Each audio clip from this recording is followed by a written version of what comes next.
There is so much to talk about today. Let's get to what we're coming up to in this hour. Disaffected Conservative voters risk locking in a Labour government for a generation unless they act to prevent a Starmer supermajority. That's the warning from Rishi Sunak today. Well, does that convince you to vote Conservative if you were wavering or if you weren't planning to? Love to hear your thoughts on that. And Marine Le Pen has declared her right-wing National Rally Party had practically wiped out Emmanuel Macron's centrist alliance after winning the first round of voting in the French elections yesterday and raising the prospect of an anti-immigration, anti-Brussels government in Paris. We'll await the results of the second round next Sunday. Meanwhile, Democrats are plotting to convince Joe Biden to make a dignified exit, as if that is still possible, from the US presidential race after his disastrous performance against Donald Trump in last Thursday's election debate. We'll be talking to an American analyst about that. And Home Secretary James Cleverly has condemned Banksy's migrant boat stunt at Glastonbury, claiming it trivialised the crisis in the Channel. We'll be talking about that and all the other woke stories of the weekend.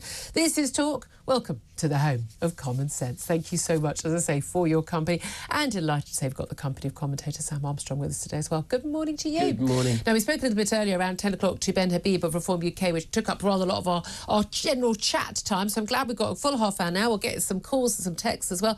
And I'm asking people to get in touch really about, well, I mean, normally I have quite a specific question, but always welcome your calls and your messages on whatever you want to talk about. You lead away on that one. But in particular, we've got UK elections, Thursday, election day. It's almost all over, folks. But we've also got battles going on in the US election after that extraordinary debate we saw on Thursday night in America and the fallout from that, and whether or not Joe Biden's going to be persuaded to be ousted as a candidate, and of course the results of the first round of that French election as well.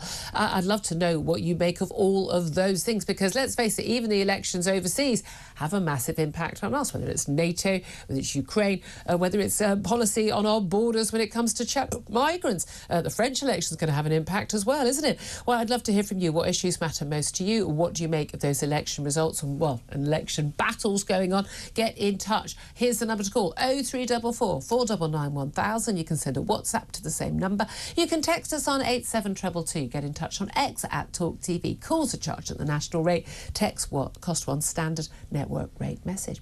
Well, Sam Armstrong, I mean, in terms of these three elections, which do you think's the most interesting right now, this Monday morning? Well, today I have to say France, because there you had a figure in Macron that was held up as a total, future leader of Europe forever. He was almost like a new Napoleon. He was going to govern Europe from France for a decade. He was the leader of Europe. He was the leader of Europe. And, well, how much more of a diminutive figure does he look today than even his 5'5" natural height, right?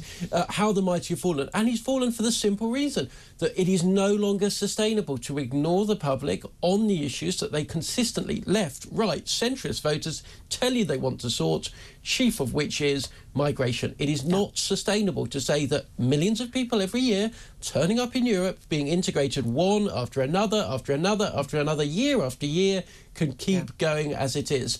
Look, incumbents are getting punished everywhere, but what's happening in France is remarkable. Front National, or National Rally as they're now called, was long held out as a total fringe party. It's not fringe anymore. But National Rally in particular, there's been a complete sort of rebranding of the party, and you've been looking at some of their policies, and again, a lot of those policies would be remarkably popular, here, as well as they clearly are in France. And it's amazing also how popular the party is among young people, and we've seen that in the European elections as well, across Europe pretty much the same story being told, the support from young people, whereas we're told, again, it's only old bigoted, people in their 70s and 80s who are voting for these parties. But again, this is the thing, there's only so long the left, by the way, hit the most extraordinary anti-Semitism on the left we see now. Again, let's stop calling them radical. A lot of these people are hard left. Radical is a much nicer adjective, doesn't it? Much like nicey, cuddly. Aren't they? They're radical and progressive. They're nice. No, they're not. They're really not, a lot of these people. The communists, the socialists in France, absolutely not, in terms of authoritarianism. And you've got all these policies where they just say, it doesn't matter. This is just a concern of racists and bigots. When you look at the stats, and I read this out earlier, but I do think it's worth going back to them, these stats from France, the impact of mass immigration to France, and particularly from particular countries. Now, there are some countries, like Denmark, interestingly, they are now publishing their crime stats, Yep. and even all things like income tax and tax paid stats and things based on immigrant populations where they are from. Because let's be honest, I don't think there's a particularly big issue with most people in France about people arriving from Germany or from Spain or from Greece or from many, many other countries. Now, you get people on the left and now go, oh, it's because of the colour of their skin. No, again, Brexiteers were supposedly racist, being concerned about huge numbers of people coming from Eastern Europe, all of whom were white. So again, that always blew my mind. It's nothing to do with the colour of people's skin. It's nothing to do with people being bigoted. It's to do with culture. It's to do with the ability of any nation on earth, and America is seeing these issues now as well, to absorb people en masse, and particularly when you have not chosen which people have come to your country by appointment. Oh, hello, you've got a degree in engineering. We need more engineers. Come on in, the water's lovely. Oh, you have no skills whatsoever. You don't speak our language, have no intention of learning our language, and you want to come here and promote some radical ideologies. No, funnily enough, we're not sure that we want you. That goes the same in this country, does it not? But the criminality rate, in most, I had an Ofcom complaint about this. I was able to completely throw it away on the basis that, it was bigoted, but point out criminality rate among recent migrants in most of these countries, particularly illegal migrants, is off the scale, particularly violent and sex crimes. Stats in France, official statistics. Hello, Ofcom, if you want to take a complaint. These statistics Matt Goodwin has published. Foreigners make up 8% of the population of France, but they account for 24% of prison inmates. Now, unless the French are just deliberately just locking people up on an outrageous basis because they're foreign, I find that unlikely. 77% of rapes that are solved in Paris are by foreigners. OK? 54% of street crimes, 40% of vehicle thefts in Nice, another major city, 38% of burglaries and 31% of muggings across France are carried out by a foreign population, which makes up only 8% of the population. Now, I'm sorry, those stats are official stats, OK? The numbers don't lie. That is what the French people are saying. We're no longer happy with this. Our economy is in the dumps. Things are not working. The elite, the technocrats keep telling us these aren't issues, but they're doing fine and we're not.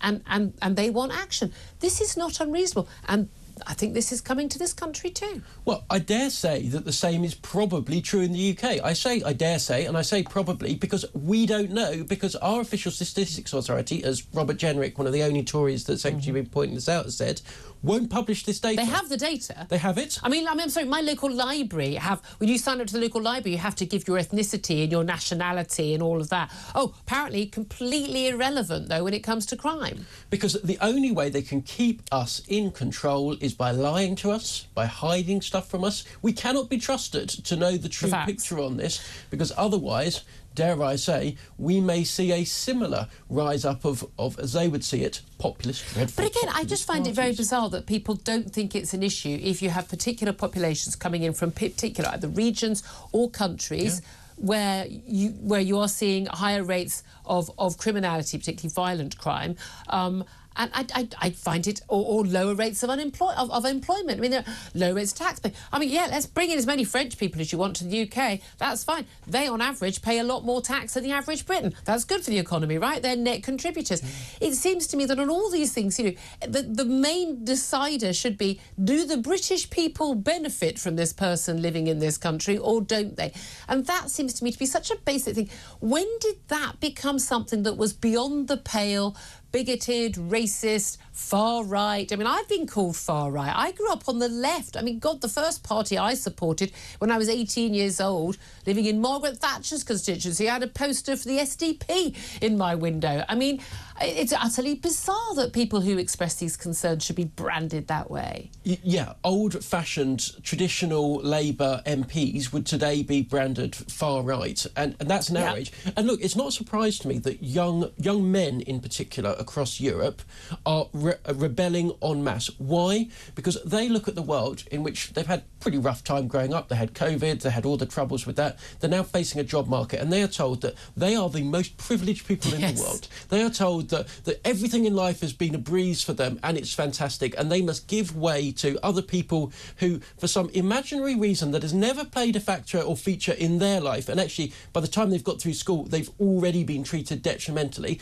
they are told they have to give way for someone. They are having their future stolen before their very eyes, and then the left turns around and says, Oh, that's remarkable. We've always had the young men before. What on earth is going on also, here? why are they turning to people like Andrew Tate? I mean, who is a disgusting pig. I mean, he is a disgusting pig.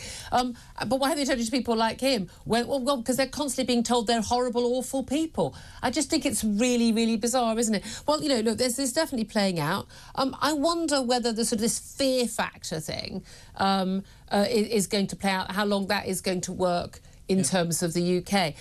In the UK, we've kind of got the other side of things, haven't we? We've got this fear factor being played out by Rishi Sunak about a Labour government. And I think everybody who's paid any attention at all is pretty clear that Keir Starmer is going to be Prime Minister on Friday morning, and he's going to win a majority in the election according to all the polls.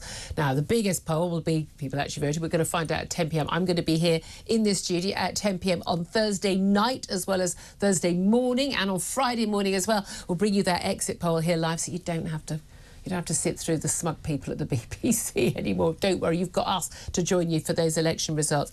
But Rishi Sunak's line, I mean, it was all about, you know, going on our record. Yeah, that didn't work. Then it was all about tax. Tax. You're going to be taxed. That didn't really move the polls 1 or 2 points max. Nothing, really. And 20 points behind Labour. The line of attack for the last week, and no doubt going into the whole of this week, is all going to be about don't let Labour have a supermajority. They'll be in power for a generation, blah, blah, blah, blah. Now, the thing is, there is no such thing as a supermajority in this country. You've either got a majority of 1 or you've got a majority of 200 or 4, whatever it is. OK, it might be easier to control various majorities. Too many... There's a little golden bit, isn't there? Too many people, difficult to control. Too few people, they have more power. We see that. However, there isn't such thing as supermajority. And given what happened to Labour in 2019, everyone said, oh, they won't be in power for years. And Tories, majority 80, they'll be in power for at least 2 terms. And given that turnaround that quickly, there's no reason to believe that a massive vote for Labour on Thursday will actually translate into more than 1 term in office. There isn't, is the truth. Politics, as is the world, is speeding up, and goodness knows what's going to happen. I mean, we may be at war by the time that the next Parliament is finished. But look, here is the thing. The first past the post voting system requires you to build big coalitions such that everybody that's broadly on your piece of the ideological spectrum is with you, and when you all unite, you win seats. That's converted into political power that allows you to exercise that, and it punishes you for splintering, for splitting, for breaking off. And there is no doubt that the majority of Reform voters share a large overlap of views with the majority of Conservative voters. And look, they are probably between them going to be 3-4 points behind Labour. Yeah. And that should make itself out into, you know, a very split Parliament in which actually the Conservative Reform bloc would be able to defeat the government on some of the crazier But also things. the way of the votes are distributed around the country, lots of Labour votes pile up in city centres, and they get a load of votes, but actually they don't need a lot of those. 20,000 of those votes aren't necessary to win that seat. It can actually be the case, I think, in previous elections, Tories, so Labour have to be 6 points ahead to come neck and neck with the Tories. So we could have almost had a hung Parliament if Reform UK disappeared, except for, and this is something that Reform UK politicians point out, and I think Nigel Farage pointed out in an interview of the weekend, a lot of those people, it's not that they were going to vote Tory, they weren't going to vote at all. Well, it's clear to me that the preponderance, the majority, I would say it's more than a plurality, the majority of Reform voters, if Reform weren't an option, certainly from those that I've been speaking to, and when you ask people what would be your second preference, the majority are coming from the Conservatives. Now, They voted Conservative in 2019. They certainly voted Conservative in 2019. The Conservatives have no God-given right to those voters. They just don't. However, the reality of our political system is it's meant to force you to bring big coalitions together. Now, look, that has certain advantages. Like, in much of Europe, you don't have a local MP that can raise issues on your behalf. In much of Europe, they're having these constant coalition negotiations. Where one small party, like the Greens, can basically bring down a government. Which is bad for countries. And we don't have that. But what it does mean is you don't get as much choice if you want to be in power. You have to make compromises. Now, the problem is the Conservative Party has, in my view, once again been hijacked by an unrepresentative bloc of far-left one-nation types. And, as a result, Reform voters feel neglected. And indeed, beyond that, of course, they just haven't delivered, which means no one's got much goodwill for them. But people do have to make a choice on Thursday. You don't get to rank voters, parties. You don't get to vote. Or the French system, you can vote your absolute favourite in the first round, and then, in the second round is effectively you vote for the party you least don't want. and all I would say to anybody weighing up this is, I get how much you really dislike Rishi Sunak. I get it. I've tried to do some stuff about that myself. Do people dislike him? I think I think he's a very likeable person. I just think he's not a great politician, as that BBC audience member whatever said. The emotion, I get how angry you are with him. I promise you, if you think like you think, in 6 weeks' time, that anger, that upset, that disappointment is going to be blown out by how much you dislike the next guy. But here's the thing: if people feel, and again, this is the point Nigel Farage makes, which is there's going to be a Labour government no matter what. So you get a free hit. But also a lot of people say, well, what's the point of continuing to vote for the Conservatives when they're not delivering what many people would consider to be conservative policies? I say I've been a floating voter all my life. I have moved from party to party. I mean, I'm always fascinated by how many people tell me they know how I voted in the last election. They really don't, honestly. And it is fascinating to people that make assumptions about people all the time. But genuinely, I just think there is an element where the British people are just saying, like, we just want to vote for a party, whoever it is, who will do what they said they were going to do. I mean, again, so whether you're Green or with your Lib Dem, with your Tory, Labour, Reform, SDP, wherever people want to vote for, and that's where the trust element comes in. And there is an argument for the Conservatives, which is that, even if you think, well, someone's saying, I'm going to vote Reform because the Conservatives aren't basically following those policies, and you could argue the Reform UK policies are things that most Conservatives would be very, very happy with anyway, and many of the MPs you work with would be. And that if you're angry with the Tories because they're not sort of loose term left-right, they're not right-wing enough, why would you want the Labour Party, that they're going to do everything that you don't like? But there's also an argument that part of the thing about democracy is that parties need to be punished when they fail. Yeah. Otherwise, we may as well have stayed in the EU and had the European Commission running us.